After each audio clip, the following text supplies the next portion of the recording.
I wasn't invited to my own sister's wedding. They sent out 104 invitations, even to the neighbor's dog, but somehow forgot mine. When I asked about it, Mom said, "It must have been a mistake. You were supposed to get one." She didn't even look up from the pot she was stirring. "You to the wedding? Don't be ridiculous. They probably assumed you wouldn't come anyway." It was 7:04 a.m. I had just brought her coffee. Like I did every Friday for the past 5 years. I didn't ask for thanks. I just showed up, helped out quietly. Always. She gave me a faint, disapproving smile and added, "Didn't you once say weddings are just overpriced parties?" No, I didn't say that. I paid for it. Over the past 4 months, I had wired $13,500 to Alina, my sister, to help her with the wedding. That money covered the venue, the flowers, the down payment on her dress, even some of the catering. But somehow, the neighbor's golden retriever got a formal invite. And I didn't. Mom lowered her voice and said, "It must have been a mix-up." I didn't respond. I just walked out of the kitchen. The betrayal wasn't new, but this time it was loud. It echoed. An hour later, I sat in my car when a notification popped up. The family group chat was buzzing. I opened it. "Lina. TBH. The dog's a better guest than him." There it was. The truth in writing. I replied with a single word, "Nice." Then I opened my banking app. I froze the wedding fund. I flagged the florist's deposit, canceled the payment to the caterer, and notified the venue of a possible fraud alert. Every single vendor was listed under my name. Then I got to work. I packed a folder, printed proof of every transaction, bank transfers, Venmo logs, PayPal receipts, signed agreements, email threads. I included every screenshot, every voice message, every little note of gratitude Lina had ever sent. I wasn't on the guest list? Fine. Now, I wouldn't be in the ceremony at all. Not my money, not my presence, not my silence. They didn't see me as a person. I was a system, like Wi-Fi or plumbing, something you don't thank, just expect to work. It had been that way for years. I was the one who made it out. I got a stable job, never moved back in after college, kept my head down, and paid my bills. But somewhere along the way, responsible became available, and available became obligated. Lina knew that better than anyone. It started small, little things. She forgot to cancel her gym membership for 6 months. Guess who paid for it? Then she lost her apartment lease and needed help just for a month. That turned into 7. Next came the car loan. Then her half of Mom's dental work. Each time, she'd say, "I swear I'll pay you back when I can." But I never expected the money back. Honestly, they never even pretended. Dad would make jokes about it. "Guess we raised one investor." Huh? He'd slap me on the back like it was some big compliment. Mom would say, "You're such a blessing to this family. You always come through." It sounded sweet, until you realized it was always followed by a request. And Lina, oh, she was the queen of guilt. Her favorite move? The long, shaky voice memo. "Hey, I hate to even ask, but I don't know who else to go to. I've just been so stressed lately." I have 27 of those saved. I counted. But the wedding? That was when it finally broke. Because this time, it wasn't just about money.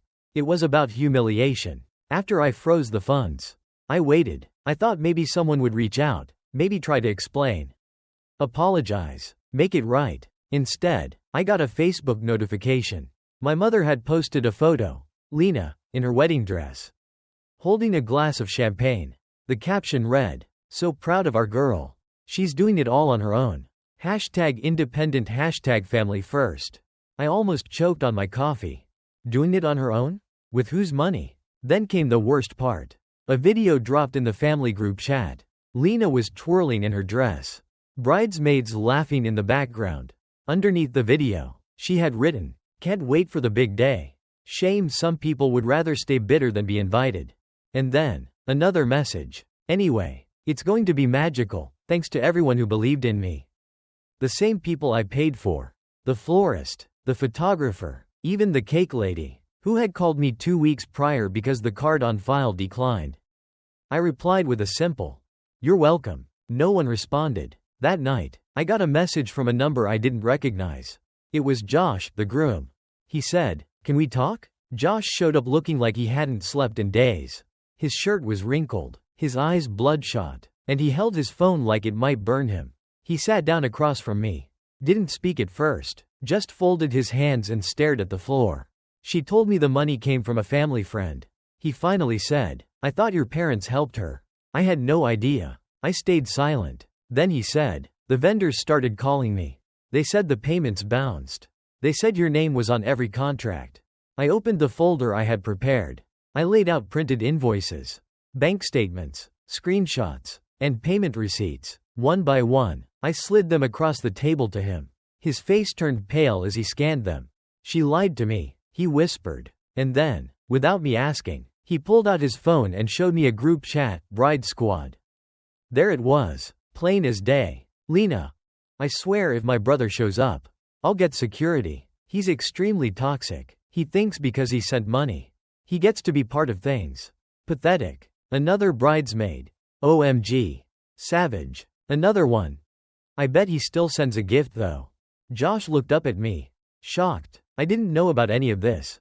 He said. I believed him. His shock wasn't performative, it was real. You could feel it. He stood up, paused, and said quietly, "You don't deserve this. They treat you like a villain in a story you paid for." He walked out. I didn't stop him. That's when I realized, they never expected me to fight back. They thought I'd stay quiet. Maybe cry in the background. Maybe send a toaster and a card like some pitiful spectator. They didn't know I had a folder. They didn't know I was done. The air inside the barn was warm, uncomfortably warm. String lights wrapped around the wooden beams. Mason jars full of eucalyptus lined the tables. It looked like something straight out of Pinterest. The kind of wedding Lina always fantasized about, rustic, curated, perfect for Instagram. Too bad it wasn't paid for by her. The rehearsal dinner was in full swing. I walked in through the side entrance. I wasn't on the guest list. But I didn't need to be. I had receipts. Literal ones. I stood there, watching for a full minute before anyone noticed. People were clinking glasses, laughing, posing for selfies. A woman in a champagne-colored dress was crying because someone stepped on her hem. A cousin was arguing about shrimp allergies. The DJ was queuing up the next playlist. It all looked perfect, like any other expensive lie. Then Lina turned and saw me. Her smile cracked. Just for a moment, she stood, napkin still in her lap, and walked toward me. "What are you doing here?" she hissed. "I brought a gift," I said. I tapped the flash drive in my coat pocket. Her face turned white. "No, don't. You're not doing this here. You didn't want me at your wedding," I said calmly. "But you had no problem spending my money on it." I walked past her to the AV table. The guy running the slideshow looked confused. "I'm the brother," I said, plugging in the flash drive. "This is my turn." The lights dimmed. The music cut. A few guests booed playfully, thinking it was some part of the rehearsal fun. Then the first slide appeared. White text on a black screen. This wedding was built on lies. A hush fell across the room. Some people laughed, nervous chuckles, until the second slide appeared. Screenshots of my bank transfers, Zelle, PayPal, Venmo, each one labeled. Deposit for dress, $1.800. DJ advance, $900. Venue booking, $4.200. Flowers and cake, $2.300. Total, $13.478. My name was on every line. The whispers began. Slide 3. The bride squad messages. Lina's quote. "He thinks he gets a seat at the table because he threw some money at it." Newsflash. I didn't invite a debit card. Bridesmaids chimed in. OMG. Savage. Not even my dog wanted him there. Then came the audio. A voice message from Lina. Dated 3 weeks ago. "Seriously. You're saving this wedding. You're the best. Don't tell anyone I said that though, gotta protect the brand." The room froze. You could hear a fork clink into a wine glass across the barn. My father stood up, voice low and dangerous. "Turn that off." I turned toward him. "Steady. Why? You don't like the sound of your investment report?" He took a step forward. "You think this is funny?" "I think it's fair," I replied. "You stole my seat. Now I'm stealing the show." Slide 4. A recorded phone call with my mother. Her voice. "It's not about you. Lina just didn't want you in the photos.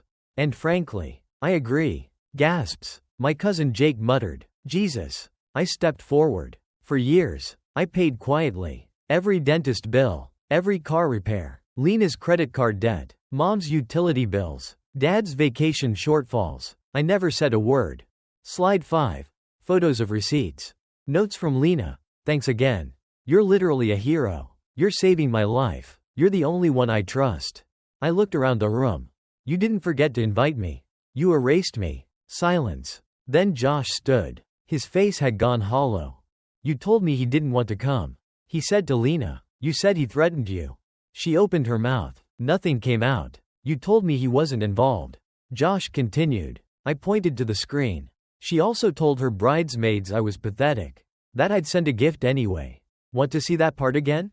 Josh stared at her, then pulled the ring off his finger. I don't even know who I'm marrying, he said. He walked to the table and placed the ring right on top of the printed seating chart. I'm out. Gasps. A wine glass shattered. The barn buzzed like electricity had just sparked off the walls. The moment Josh walked out of the barn, everything unraveled. Half the bridal party followed him. Someone screamed about ruining the aesthetic. The DJ unplugged the laptop. The screen went dark, and the string lights flickered like the whole night short-circuited. My dad was still standing, shaking with rage. You're not family, he hissed. You're a virus. I looked him in the eyes and smiled.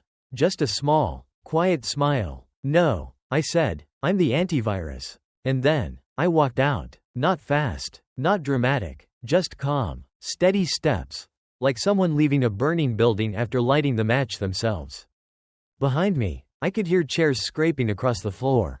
Arguing, crying, someone yelling about shrimp allergies again. A bridesmaid sobbing near the dessert table. But I didn't look back. They didn't invite me, but now, they'd never forget me. I didn't drive home, I drove forward. The next morning, I woke up at 7:13 a.m. No alarm. No panic. No anxiety spirals about money or guilt or obligations. Just quiet. I made coffee in my small apartment. Sat by the window. And waited. At 8:42 a.m. My phone lit up. 24 missed calls. 6 from Mom. 4 from Dad. The rest? Lena. The first voicemail was from Mom. She was crying. Not the kind that comes from heartbreak. But the kind that comes from losing control. Why would you do this to us? This was your sister's one big day. Right. The day I paid for. Next voicemail. Dad's voice. You've made your point. You happy now? You ruined everything. I laughed out loud. Because nothing was ruined. Not by me. I didn't ruin anything. I just hit pause on a lie they'd been building for years. Lena didn't leave voicemails. She just sent a string of texts. You're a monster. You made me look crazy. Do you even care how this makes you look? Oh, I cared. That's why I wasn't done. That afternoon, I opened the folder. The one I'd been building since the first time Lena tricked me into co-signing a loan for emergency vet bills. Then used the money for a trip to Vegas. Inside, screenshots of every money transfer. Every manipulative message. Every guilt-drenched voicemail. Mom's texts begging for just a little help for Lena's mental health. Bank statements with my name on every vendor contract. Even an old email from Dad. Don't be such a girl about money. Just help your sister. It's what sons do. I turned it all into a PDF. Titled it, The Price of Family. Then I posted it, quietly. No hashtags. No captions. Just a clean upload on Facebook. Visible to friends of friends and family only. Then I logged off. But the internet doesn't sleep. By the next morning, the post had over 18,000 views. Hundreds of comments. Dozens of DMs from people I hadn't heard from in years. A classmate messaged, "Your story broke something in me. Thank you for saying it out loud." A cousin I hadn't seen since high school wrote, "They did the same thing to me. I just never had the receipts." I didn't reply. I didn't need to. Later that day, I got a message from one of the vendors, the DJ. He said he'd seen the post and refunded me without even being asked. Said he didn't want to be part of whatever that was. Then the photographer reached out. She was considering backing out of her contract with Lena entirely. Said the energy around the wedding had turned toxic. One by one, vendors started ghosting her. Even the cake company pulled out. And I didn't have to say another word. 3 days later, there was a knock at my door. I didn't answer, but I watched through the peephole. It was my father. He stood there for 5 minutes. Not knocking, just waiting. Then he left a letter.